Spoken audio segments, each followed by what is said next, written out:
Punjabi Tribune 30 ਅਪ੍ਰੈਲ ਸੰਪਾਦਕੀ ਬਿਰੈਡੀ start.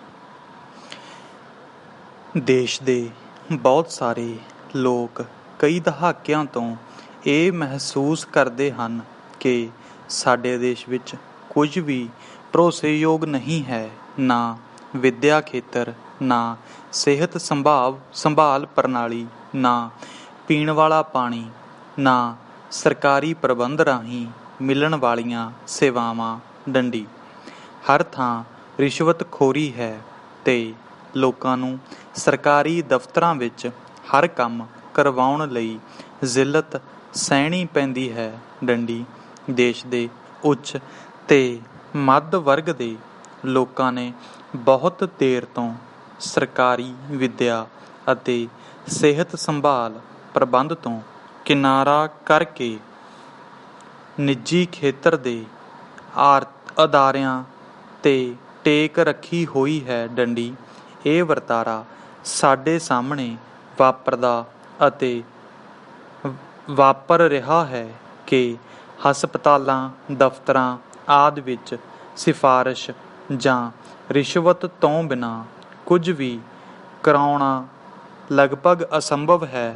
ਡੰਡੀ ਵੱਖ-ਵੱਖ ਖੇਤਰਾਂ ਵਿੱਚ ਪਤਨ ਦਾ ਰੁਝਾਨ ਪੰਜਾਬ ਤੱਕ ਸੀਮਤ ਨਹੀਂ, ਸਗੋਂ ਉੱਤਰ ਪ੍ਰਦੇਸ਼, ਬਿਹਾਰ, ਝਾਰਖੰਡ, ਹਰਿਆਣਾ, ਰਾਜਸਥਾਨ, ਮੱਧ ਪ੍ਰਦੇਸ਼, ਛੱਤੀਸਗੜ੍ਹ, ਉੱਤਰਾਖੰਡ ਤੇ ਕਈ ਹੋਰ ਰਾਜਾਂ ਵਿੱਚ ਹਾਲਾਤ ਪੰਜਾਬ ਤੋਂ ਵੀ ਖਰਾਬ ਹਨ। ਡੰਡੀ ਕੋਵਿਡ-19 ਦੀ ਮਹਾਮਾਰੀ ਨੇ ਨਾ ਸਿਰਫ ਸਿਹਤ ਪ੍ਰਬੰਧ ਦੇ ਕਮਜ਼ੋਰ ਅਤੇ ਜਰਜਰੇ ਹੋਣ ਨੂੰ ਬੇਪਰਦ ਕੀਤਾ, ਸਗੋਂ ਪ੍ਰਸ਼ਾਸਨ ਅਤੇ ਸਿਆਸੀ ਜਮਾਤ ਦੀ ਨਾਅਹਲੀਅਤ ਨੂੰ ਵੀ ਸਾਹਮਣੇ ਲਿਆਂਦਾ ਹੈ। ਡੰਡੀ ਪੈਰਾ ਚੇਂਜ ਕੋਵਿਡ-19 ਦੀ ਮਹਾਮਾਰੀ ਨੇ ਇਸ ਤੱਥ ਦੀ ਨਿਸ਼ਾਨਦੇਹੀ ਕੀਤੀ ਹੈ ਕਿ ਦੇਸ਼ ਵਿੱਚ ਕਿੰਨੀ ਵੱਡੀ ਪੱਧਰ 'ਤੇ ਯੋਜਨਾਵਾਂ ਬਣਾਉਣ ਦੀ ਸੂਝ ਅਤੇ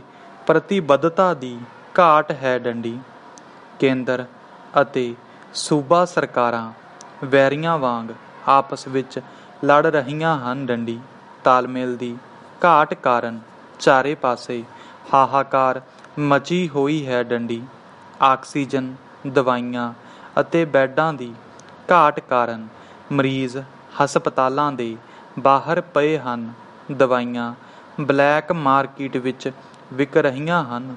ਦੇਸ਼ ਵਿੱਚ ਆਕਸੀਜਨ ਬਣਾਉਣ ਵਾਲੀਆਂ ਸਨਅਤਾਂ ਦੀ ਘਾਟ ਨਹੀਂ, ਪਰ ਸਰਕਾਰਾਂ ਉਹਨਾਂ ਸਰੋਤਾਂ ਤੋਂ ਆਕਸੀਜਨ ਲੈ ਕੇ ਹਸਪਤਾਲਾਂ ਤੱਕ ਨਹੀਂ ਪਹੁੰਚਾ ਸਕੀਆਂ। ਡੰਡੀ ਨੀਤੀਆਂ ਦੇ ਪੱਧਰ 'ਤੇ ਵੀ ਸਰਕਾਰਾਂ ਦਾ ਖੋਖਲਾਪਣ ਸਭ ਦੇ ਸਾਹਮਣੇ ਹੈ। ਡੰਡੀ ਬੁੱਧਵਾਰ ਦਿੱਲੀ ਹਾਈ ਕੋਰਟ ਨੇ ਕੇਂਦਰ ਸਰਕਾਰ ਦੇ ਇਸ ਆਦੇਸ਼ ਕਿ ਵਾਇਰਸ ਨੂੰ ਮਾਰਨ ਵਾਲੀ ਰੈਮਡੇਸਿਵਰ ਸਿਰਫ ਉਹਨਾਂ ਮਰੀਜ਼ਾਂ ਨੂੰ ਦਿੱਤੀ ਜਾਵੇ ਜਿਨ੍ਹਾਂ ਦੀ ਹਾਲਤ ਬੇਹੱਦ ਖਰਾਬ ਹੋਵੇ ਤੇ ਉਹ ਆਕਸੀਜਨ 'ਤੇ ਨਿਰਭਰ ਹੋਣ ਦੀ ਸਖਤ ਆਲੋਚਨਾ ਕਰਦਿਆਂ ਕਿਹਾ ਕਿ ਇੰਜ ਪ੍ਰਤੀਤ ਹੁੰਦਾ ਹੈ ਕਿ ਕੇਂਦਰ ਸਰਕਾਰ ਚਾਹੁੰਦੀ ਹੈ ਕਿ ਲੋਕ ਮਰਨ। ਡੰਡੀ ਸਾਡੇ ਡਾਕਟਰ ਜਾਣਦੇ ਹਨ ਕਿ ਰੈਮਡੇਸਿਵਰ ਦਾ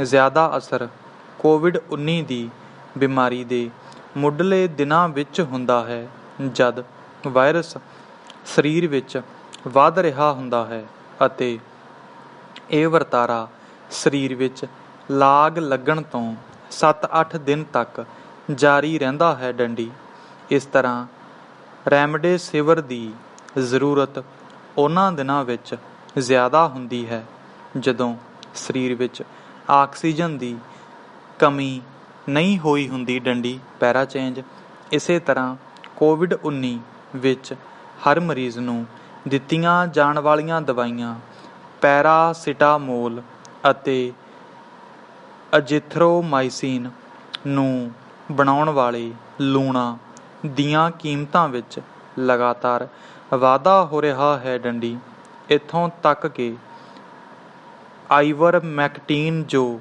ਵਾਇਰਸ ਵਿਰੁੱਧ ਵਰਤੀ ਜਾਣ ਵਾਲੀ ਕਮਜ਼ੋਰ ਦਵਾਈ ਹੈ ਨੂੰ ਬਣਾਉਣ ਵਾਲੇ ਲੂਣ ਦੀ ਕੀਮਤ 17,000 ਰੁਪਏ ਕਿਲੋ ਤੋਂ ਵੱਧ ਕੇ 58,000 ਰੁਪਏ ਫੀ ਕਿਲੋ ਹੋ ਗਈ ਹੈ। ਡੰਡੀ 1990ਵਿਆਂ ਤੋਂ ਦਵਾਈਆਂ ਬਣਾਉਣ ਵਾਲੀ ਉੱਘੀ ਸਰਕਾਰੀ ਕੰਪਨੀ IDPL ਨੂੰ ਯੋਜਨਾਬੱਧ ਤਰੀਕੇ ਨਾਲ ਖਤਮ ਕੀਤਾ ਗਿਆ। ਡੰਡੀ ਇਸ ਕੰਪਨੀ ਦੀਆਂ ਦਵਾਈਆਂ ਭਰੋਸੇਯੋਗ ਹੁੰਦੀਆਂ ਹਨ ਅਤੇ ਦੇਸ਼ ਦੇ ਦੂਰ ਦਰਾਜ ਦੇ ਇਲਾਕਿਆਂ ਵਿੱਚ ਪਹੁੰਚਦੀਆਂ ਸਨ। ਡੰਡੀ ਅੱਜ ਵੀ ਆਕਸੀਜਨ ਦੀ ਸਪਲਾਈ ਜਨਤਕ ਖੇਤਰ ਦੇ ਅਦਾਰਿਆਂ, ਸਟੀਲ ਅਤੇ ਪੈਟਰੋਲੀਅਮ ਪਲਾਂਟਾਂ 'ਤੇ ਨਿਰਭਰ ਹੈ। ਡੰਡੀ ਨਿੱਜੀ ਖੇਤਰ ਦੇ ਹਸਪਤਾਲਾਂ ਦੇ ਹਾਲਾਤ ਸਭ ਦੇ ਸਾਹਮਣੇ ਹਨ। ਡੰਡੀ ਕੇਂਦਰ ਸਰਕਾਰ ਦੀ ਵੈਕਸੀਨ ਪ੍ਰਤੀ ਨੀਤੀ ਵੀ ਖੱਖੜੀਆਂ ਹੋਈ ਪਈ ਹੈ। ਡੰਡੀ ਕੇਂਦਰ ਸਰਕਾਰ ਵੱਲੋਂ ਬਹੁਤ ਦੇਰ ਤੋਂ ਮਾਹਿਰਾਂ ਦੀ ਰਾਏ ਵੱਲ ਧਿਆਨ ਦੇਣਾ ਬੰਦ ਕਰ ਦਿੱਤੇ ਜਾਣ ਕਾਰਨ ਉਹ ਤਾਕਤ ਦੇ ਅਭਿਮਾਨ ਵਿੱਚ ਗੜੁੱਚ ਸੰਸਥਾ ਬਣ ਗਈ ਹੈ, ਜੋ ਸਾਰਾ ਕਸੂਰ ਸੂਬਾ ਸਰਕਾਰਾਂ ਤੇ ਲੋਕਾਂ ਦੇ ਮੱਥੇ ਮੜ੍ਹਦੀ ਹੈ। ਡੰਡੀ ਇਹਨਾਂ ਗੰਭੀਰ ਸਮਿਆਂ ਵਿੱਚ ਵੱਖ-ਵੱਖ ਖੇਤਰਾਂ ਦੇ ਮਾਹਿਰਾਂ, ਇਮਾਨਦਾਰ ਪ੍ਰਸ਼ਾਸਕਾਂ ਅਤੇ ਜਮਹੂਰੀ ਤਾਕਤਾਂ ਨੂੰ ਇਕਸੁਰ ਹੋ ਕੇ ਕਦਮ ਚੁੱਕਣ ਦੀ ਜ਼ਰੂਰਤ ਹੈ ਤਾਂ ਕਿ ਕੇਂਦਰ ਅਤੇ ਸੂਬਾ ਸਰਕਾਰਾਂ ਨੂੰ ਕੋਵਿਡ-19 ਦੀ ਮਹਾਮਾਰੀ ਦਾ ਮੁਕਾਬਲਾ ਕਰਨ ਲਈ ਸਹੀ ਦਿਸ਼ਾ ਵਿੱਚ ਲਗਾਤਾਰ ਕੰਮ ਕਰਨ ਲਈ ਪ੍ਰੇਰਿਤ ਕੀਤਾ ਜਾ ਸਕੇ। ਡੰਡੀ ਪੈਰਾ ਚੇਂਜ